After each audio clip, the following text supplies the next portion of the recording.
What's up, YouTube? This is True Raw for TV.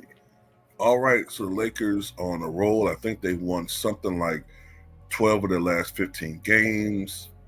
And the LeBron fans are all over social media acting a fool. You couldn't hear a peep from these guys back in late November into December when LeBron was limping around the court, throwing up kerplunkers, air balls, looking his age. Then suddenly he disappears for a week and a half, comes back, and looks like, nigga man. So let's just ignore what, most of us suspect he's doing. But let's just ignore all that for a second. The media, the media, are now making an argument that his numbers justify him being in the MVP conversation. Some people say his numbers at age 40 justify him being in the MVP conversation or being the leader in the MVP conversation. And they say that he's playing on both sides of the floor. Meanwhile, those of us who actually watched Michael Jordan play with the Wizards, which revisionist media, fake historians, want to tell you was a failure, when in reality, the Wizards won, I think it was 18 more games, his first year than they did the year before, but they won't tell you that. And he wasn't playing with Anthony Davis. He wasn't playing with Luka Doncic. He wasn't even playing with D'Angelo Russell. His best teammate was a young Rip Hamilton, who's not a Hall of Famer. And then the next year was Jerry Stackhouse, who was inefficient and was not a good three-point shooter and was not a Hall of Famer. But he was still able to lead those teams to 37 and 45 records, even though the Washington Wizards were only averaging around 93, 94 points per game those years. And Michael Jordan was playing on both sides of the floor. And he was a leading MVP candidate before he got hurt 60 games into the 50 games, I should say, into the 2001-2002 season. But just want to put that out there. So the argument here is LeBron's numbers are better than they were when he won the MVP last, which was 2012-2013 season. Okay? That's the argument that Kendrick Perkins and Robert Horry and so many others are making. Robert Horry says that if he was getting the calls that Shea was getting, he'd average over 30 points a game too. Well, you know what? That's the argument that, it's funny he says that, because that's the argument many of us Bulls fans made back in the day when Derrick Rose won the MVP in 10, 11. We said in a couple other years, Rose should have won the MVP if he actually got calls. I mean, Rose was only getting to the line maybe 5 times a night, and he was a slasher back in those days. He should have gotten the exact number of calls that LeBron James and Wade and those guys were getting, but he wasn't. You know what they told us? Shut the F up. Now, all of a sudden, you make this ridiculous assertion that a guy that only drives the basket maybe 5 times a game should get 10 free throws. A guy that doesn't get contested much outside of the paint, he should be shooting free throws and get to the line constantly. But anyway, let's look at this. When LeBron James won that last MVP over a decade ago, the league is averaging 98.1 points per game. Matter of fact, it was the last season that the league average was under 100 points. Since then, this season, the league is currently averaging 113.5. That's an increase of more than 15 points per game per team. So, of course, if he's out there stat padding, as we all say he does, and we know he does this, of course, considering that there's so many more possessions, so many more open shots from the spacing of the three-point shot. Because, back then, teams were taking 23 point attempts per night.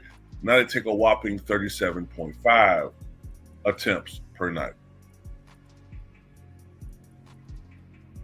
So of course, with the added shot attempts from more possessions and better looks, LeBron is scoring more points. But are these points really what is making the Lakers go? How could that really be? How could he be the best player on both ends of the floor when his collective plus minus is still in the negative? It's still in the red. He has one of the worst plus minuses of any starter in the NBA. But yet these morons want to tell you that he's the leading or one of the leading MVP candidates. It's ridiculous. His numbers are inflated, mostly because of the era that he plays in. Let me say something about this defensive thing too. Now look, I'm not going to say he doesn't make some highlight reels at times for chase down blocks or whatever, right? And I'm not going to say that he hasn't upped his defense a little bit for the last couple of weeks. I'll give him that. But if you watch LeBron James over the past several seasons, those defensive stats are misleading because usually the Lakers usually have him guarding the other team's least threatening offensive player. So if he's guarding someone, don't get me wrong, they always say, oh, everybody in this league today can score. That's not always true, man. At the end of the day, there are players that just aren't capable of consistently scoring big. LeBron will always usually be guarded against these guys. Since he's so physically imposing, since he's so strong, and because he gets to be more physical than the average defender, it's easier for him to stop a guy, especially if a guy's driving into his space. But if you pull LeBron off to the perimeter, then it's a different story. If you pull him off to the perimeter and he's going up against a guy that's a ball handler and they put him on skates, that's a different story. But if you're a guy who slashed to the basket and LeBron's trying to contest your shot, LeBron's going to be at an advantage because of his size. So that defensive rating is misleading. Anthony Davis was a defensive stopper.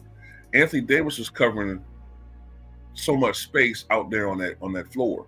Anthony Davis was a guy that could guard the perimeter and be able to have the speed and the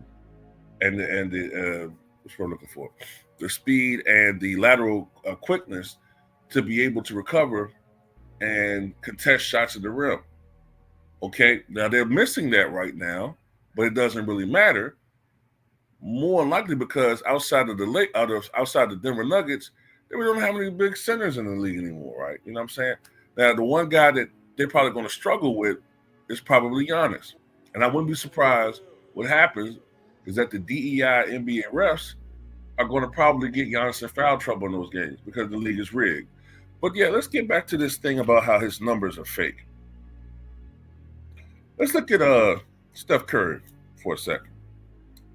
Steph Curry before 2019, right, in his career, Steph Curry averaged 23.5 points, 4.5 rebounds, 6.6 assists, 1.7 steals, right? And took about 8 3-pointers a game.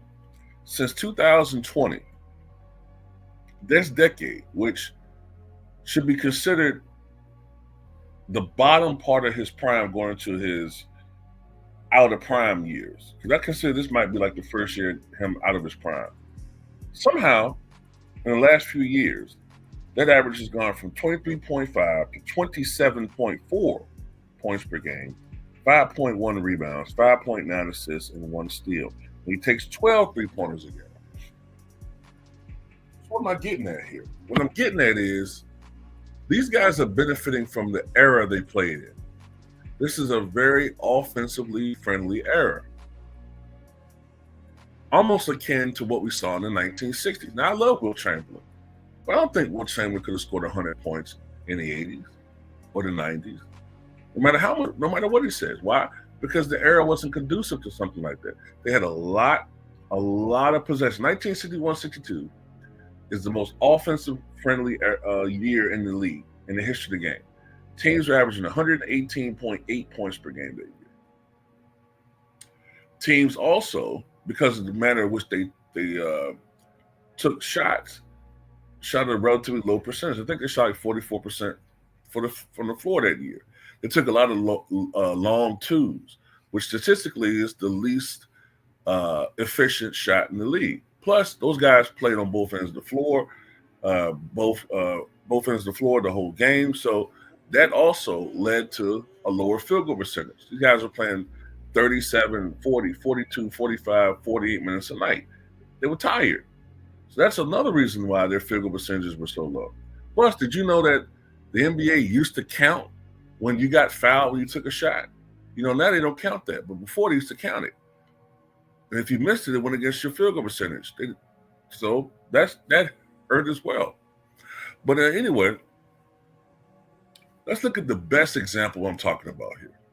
This is the best example I'm talking about how it's the era, stupid.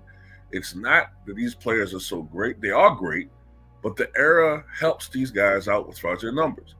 Did you know that Kevin Durant is the only athlete in the history of sports to have put up better numbers after a devastating Achilles injury than before? Even Dominique Wilkins, his numbers were not better. They were good for a couple of years after the Achilles rupture, but they weren't better. Kevin Durant's numbers are better, especially his efficiency. So before the Achilles rupture, Kevin Durant averaged 27 points. Let's see if I can pull it up here.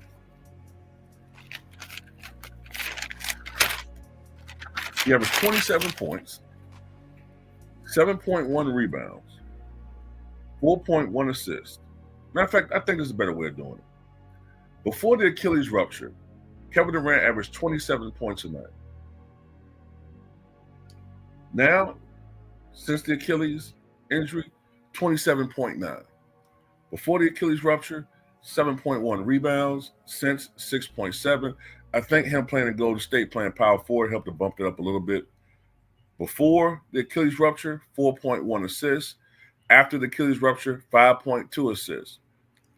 Now, look at this.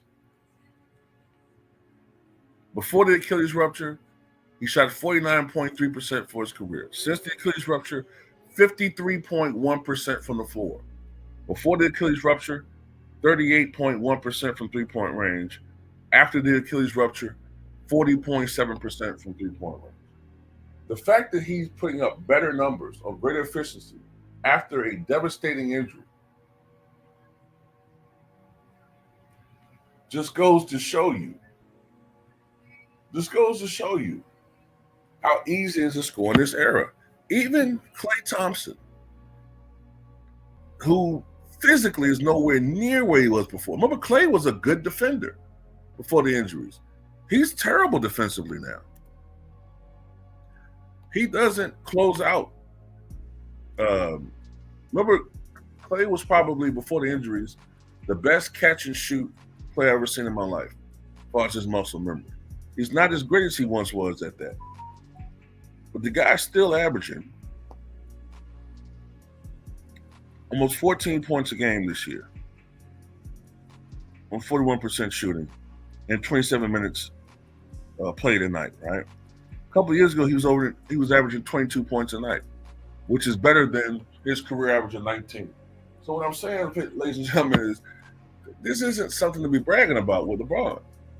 It's so much easier to score in the NBA than it was a few years ago. Look, Bob Pettit, his best scoring season was 1961-62. That wasn't Bob Pettit at his absolute prime.